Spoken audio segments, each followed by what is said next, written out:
Good morning, dear students. So today I am going to start new topic, animal tissues. So in my last video I have explained you about the plant tissue. That plant tissue is made up of two main uh, tissue. First one is meristematic, which is a actively dividing cells and which is found in all growing points of the plant parts. And next one is permanent, which is non-dividing cells, which is further permanent cells helps in the protection, support and conduction of the water and minerals to the plant. Same way, animal tissue is divided into four categories: epithelial tissue, muscular tissue, connective tissue and neural tissue, means nervous tissue. Now epithelial tissue. So epithelial tissue is the thin, protective. The nature of epithelial tissue is protective and it is a continuous sheets of cell. So it basically epithelial tissue like the protective tissue, it also like the protective epidermis tissue, it also helps in the protection of the animal's body. Now I told you children that we should remember, we should know the location of these tissue, the shape or structure of these tissue and the function. These three things are mainly very important. So what is the function of the what is the location? So main thing that we should know that these epithelial tissue covers the surface of the body and different body cavities inside our, in different organs we have the body cavity, we have the spaces and our internal organ outer layer is also made up of epithelial tissue, including the blood vessels, arteries, veins and capillaries. Their outer layer is also made up of epithelial tissue. So you can say in other words that it is present in, it is the outermost layer of the skin and it is the lining surface of the mouth, nose, lungs, stomach, all the internal organs. Now what is the shape? So it can be flat, it can be cuboidal, cube shape, it can be column like, tube like shape. So in all the cases the cells of epithelial tissue fit tightly, so they do not have the intermolecular space, they are closely packed. Now what is the function? As I told you that like epidermis in the plant cell, it has a protective nature. So like our skin is made up of epithelial tissue and we know that skin covers the whole body. It helps in the absorption, also secretion, also sensory perception, like it is connected with the sense organ. So it helps in the sensory perception also. So here are 5 categories are given. First one is squamous. Squamous is here you can see squamous, stratified, cuboidal, columnar and ciliated. So and you can see in this picture these cells, they are shape wise, size wise, structure wise, they all are different from each other. So first I am going to explain you about the squamous epithelium. So these are also made up of cells. They are thin, flat and they have the prominent nuclei. So you can see the dark nuclei at the center place in each cell. They are tightly packed. And where they are found? So they are found in the lining of the mouth cavity. Lining means internal lining, internal spaces of internal membrane of the mouth is made up of squamous epithelium. Nasal cavity also, blood vessels, lymph vessels. So it protects these organs from the mechanical injury or germs or harmful chemicals and even drying up. So now next one is stratified epithelium. It is found in the skin also and cornea, in the eye also. Now it is composed of, so picture you can see, upper layer is squamous and the lower layer is cuboidal. So you can see it is made up of two, it is a several layer, it is a very bunch of layers, several layers, and the upper layer are squamous, square shape, and the lower layer is cuboidal, this thing, cuboidal. And where it is found? It is found in the, as I said, skin and the cornea. So it is these layers, these group of layer are called strata, which is made up of different types of epithelial cell. Next one is cuboidal. Cuboidal epithelium is found in kidney tubules and in the glands like salivary glands, pancreas is also gland, so pancreatic duct also it is present, and it is cube in shape. So you can see the picture. Columnar epithelium. Columnar epithelium is basically a brick-like cell. It is a cylindrical in shape, a vertical cylindrical shape, and it is a tall in size, and they are found in the stomach, inner lining of the inner covering of the stomach and intestine, means a small intestine and large intestine. Now it is further divided into two categories, ciliated columnar epithelium and granular. So ciliated means they are having the cilia. Cilia means hair like projections. So here you can see in the diagram also, ciliated, they are having hairs, fine hairs on the upper part, and they are tube like, column lung like. So they are present in the trachea, which is also called windpipe, and they have the cilia, as I said. So these ciliated epithelium had cilia, hair like projection at the free end, at the upper end. So they, with the help of these cilia only, materials move from one region to the another region. Now granular epithelium is also a columnar epithelium. It contains large cell and it secretes the chemical. So it secretes the chemical, like we all know that our gland also secrete the different chemicals, like sweat gland secretes sweat, salivary gland secretes saliva, pancreas or pancreatic duct secrete and transport the insulin, which is a chemical, like this. So granular epithelium, one important feature is they secrete the chemical substances, and they are present they are tubular, they are hollow, they are compact. Compact means tightly packed, and they are present in the sweat glands, tear glands, or in the liver inner lining of the liver. Now the second one, so you make the diagram in the book, figure 3.9. Now next one is connective tissue. Connective tissue, as I said, the same function.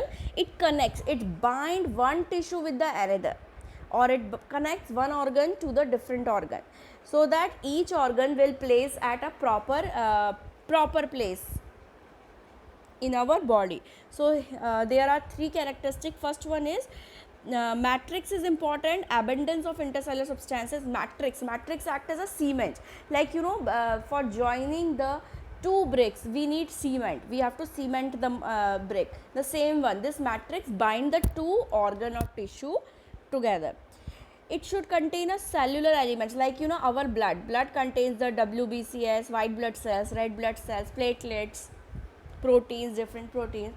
And the third one is it has the fiber like structures. Okay, so fiber only make up the matrix or the material. So it is divided into three categories. Connective tissue serves for binding and packaging the organ, which connect each organ at a proper place. Supporting connective tissues are cartilages and bones. Our bones and cartilages helps to give a shape and size to our body, and along with the muscles pull the bones, then only we can easily able to walk. Now fluid connective tissue, as fluid is there, fluid. So fluid is blood and lymph. So we have the blood fluid, which is red in color due to the red blood cells, and we have the lymph, which contain the WBC, which is colorless or yellowish, you can say. So this here you can see connective tissue proper. So subcategories further divided into areolar. Areolar is also called a packaging tissue, and adipose tissue. So areolar is widely spread in the epidermis. So in the skin, you can see in the picture, it is present in the skin. it is elastic, so that we can like this, if we will stretch our skin like this, like you can see in the picture. So we can say that it has the elasticity, it has the flexibility, and it has to withdraw pulling strain. So we can pull the skin like this up to a certain extent. So it is a packaging tissue. Now next one is adipose tissue. Adipose tissue, always remember that it store the fat, and where it is present, it is present under the skin, around the kidney, eyeball. Okay, and what is the function of this fat? It acts as an insulation. So it acts as a padding material. It acts as a insulin also. Insulation, sorry, not insulin. Now, so you can see that diagram. Fibrous connective tissue, they are having the thread like fibers, they have the nucleus, cell, fibers, here they are mentioning, and the dot like matrix. This is the binding material. Cartilages and bones. Cartilage is given, empty lacuna matrix, the labeling is given. Bone is given, Haversian canal, concentric lamina, matrix, bone cell, and then again bone cell. So all these different types of cells are given, which are connected with the matrix. So next one is, next you can say is the, as I said that it gives this adipose tissue give the insulation, so that it can retain the body heat. Okay, now children, fibrous connective tissue, it is made up of elongated cells known as fibers. These fibers are strong and bundled together by and just connected by the areolar tissue, and they form a tendon. So we all know, with the help of tendons from the lower classes, you know children, that tendons connect muscle to a bone and ligaments connect bone to bone. So you can again underline this, that tendon connects muscle to bone and ligament bone to bone, so that these fibers helps in connection or the proper placement of the bones. Now supportive connective tissue are further divided into two categories, cartilage and bone. So cartilage is a non-porous and it has the matrix, thick matrix. It do not have the blood vessel and nerves. They are semi-transparent and elastic, and where they are present at the tip of the nose, external ear, we have the pinna part, trachea, bronchial tube, between our vertebral backbone, and at the end of the long bones. Long bones are femur. So you should know that where it is found, where is the location, and what is the structure. Same way about the bone, we know bone is a hard porous, bone is a porous. It has a good supply of the blood vessels and nerves, and it consists of the living cells. Our bone consists of a living cell that is called osteoblast, and it is a very rigid mass of inorganic salt. So some salt, bicarbonates and all are present, and these living cells of bones are called osteoblasts. Remember this. Third one is fluid. So fluid one, blood is composed of the, we all know that red blood cells, white blood cells, plasma and platelets. Four cells are there. So plasma is the liquid part, whereas these cells, they are cells. Okay. So in the plasma only they are suspended. So diagram is given. Now lymph. Lymph is surrounding the body cells, and it is essentially that the blood plasma ooze out the blood vessels. So it contains white blood cells, as I said, it contains the white blood cells, lymphocytes, but it do not contain the red blood cells. So both lymph and blood are concerned with the transportation of minerals and vitamins, all the nutrients, all the nutrients, essential ions, waste material, gases, O2 and CO2 also, and it also provides that the WBC present in the lymph, white blood cells, it also provides the immunity to the body. So it protects our body from the diseases. Next one is muscle cells. We know that muscles contract and relax, then only we will show, our body can show the movement. So basically muscles helps in the movement of our body.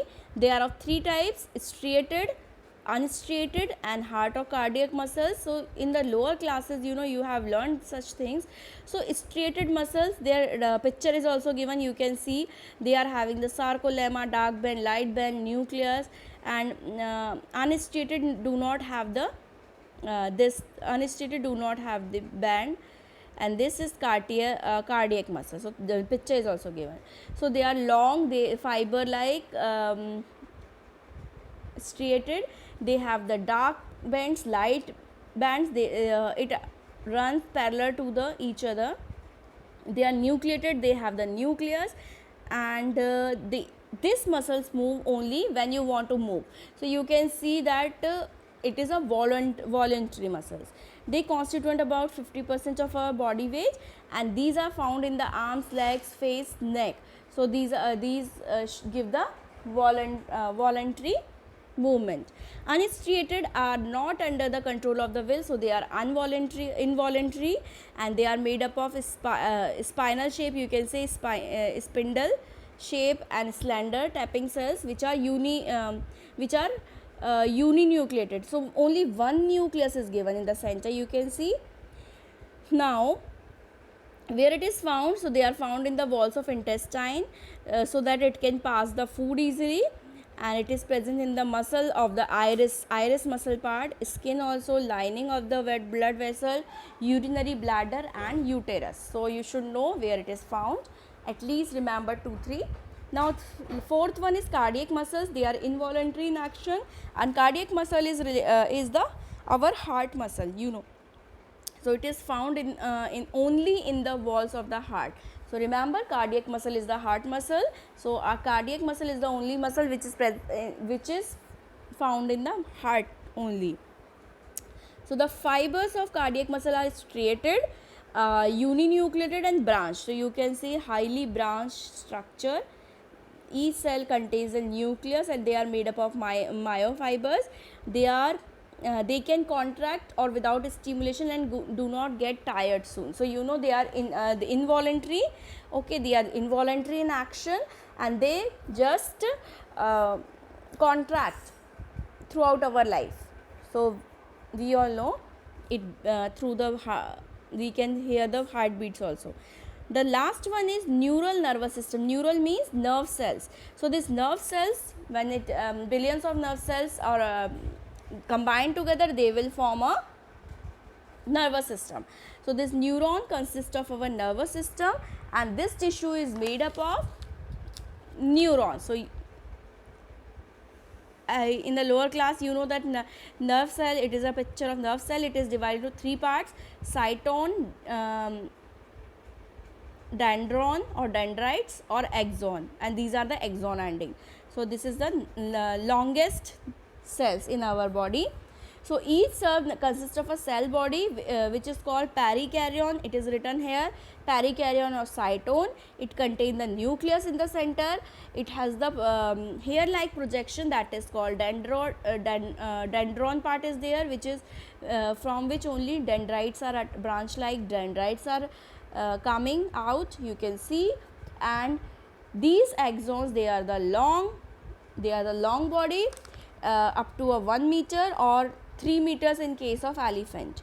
So axon bundle together, and they will form a nerve cells, and this tissue is concerned with the perception and responses of animals. So they will give the signals to our brain, and our brain interprets it. So these just transmit the nerve impulses. So small summary is also given in your book. So you can easily understand that animal tissue is divided into 4 categories: epithelial, which is a protective in nature, which is further divided into 6 parts. Then connective tissue, which is divided into 3 parts: connective tissue, supportive tissue, fluid. Areolar, adipose, fibrous. Then supportive, cartilage and bones, and fluid, blood and lymph. Muscular tissue, they are of 3 types: striated, which is voluntary, unstriated, and cardiac one is involuntary. And then we have the neural tissue, nervous tissue, which control our body. So children, please go through this chapter, read the chapter and start solving the exercises. If you have any doubt, you can ask me in the Zoom class. Thank you children, and have a nice day. God bless you all.